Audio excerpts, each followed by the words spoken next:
I'm Andrew Huberman, and I'm a professor of neurobiology and ophthalmology at Stanford School of Medicine. Today we are discussing mental training and visualization. Mental training and visualization is a fascinating process that has been shown over and over again in now hundreds of studies to improve our ability to learn anything. When I say anything, I mean the ability to learn music, the ability to learn and perform mathematics, the ability to learn and perform motor skills in sport, in dance, across essentially all domains. The other incredible thing about mental training and visualization is that, as you'll soon see, when you go into the literature, that is the scientific studies on mental training and visualization, you quickly realize that it does not take a lot of mental training and visualization in order to get better at anything.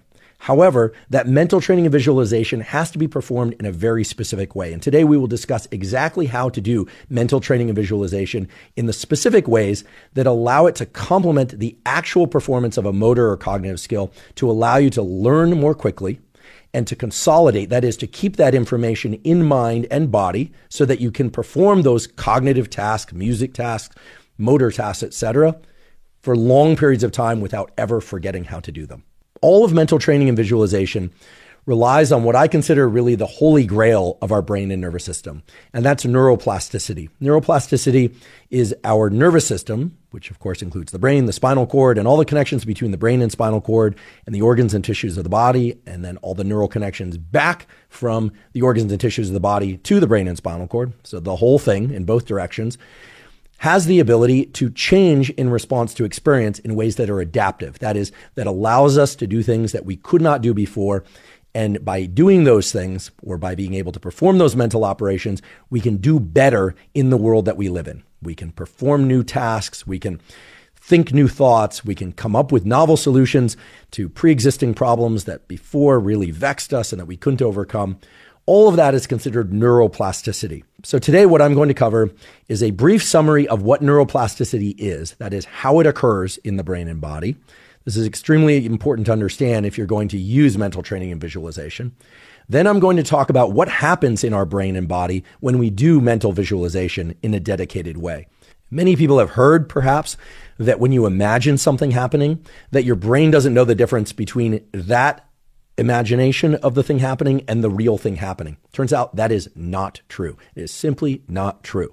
However, there is somewhat of an equivalence between a real experience and an imagined experience. And we'll talk about the difference between those and how that can be leveraged in order to get the most out of mental training and visualization. Then I will cover exactly which types of mental training and visualization work best across all domains, meaning for music learning, mathematics, solving puzzles, motor learning, sports performance, et cetera, to really allow you a template in which you can plug in or designate what you're going to do each day for a brief period of time in order to accelerate your learning in whatever you choose. And then I'm going to go into a bit of what happens in the brains of different types of people. These different types of people that I'm referring to are people who have more or less of a natural ability to imagine things and visualize them, because it turns out that we vary tremendously from one individual to the next in terms of our ability to mentally visualize and imagine things and our ability to get better at that over time. And the good news is anyone can get better at mental training and visualization in ways that can serve them well. I'll also briefly touch on the fact that certain people, in particular people on the autism spectrum, as well as people with synesthesias, which is the combining of different perceptual experiences. So you may be one of these people, or you may have heard of people that, for instance, when they think of a number, they also just naturally, spontaneously think of a color and vice versa. We'll talk about how that relates to mental imagery and visualization and the creative process and problem solving in general.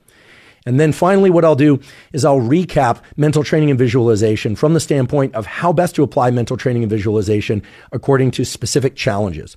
Things like challenges with public speaking, or challenges with sports performance, or challenges with test-taking performance, challenges with essentially anything that will allow you to build specific mental training and visualization practices that are brief, that are supported by neuroscience studies, and that are highly effective.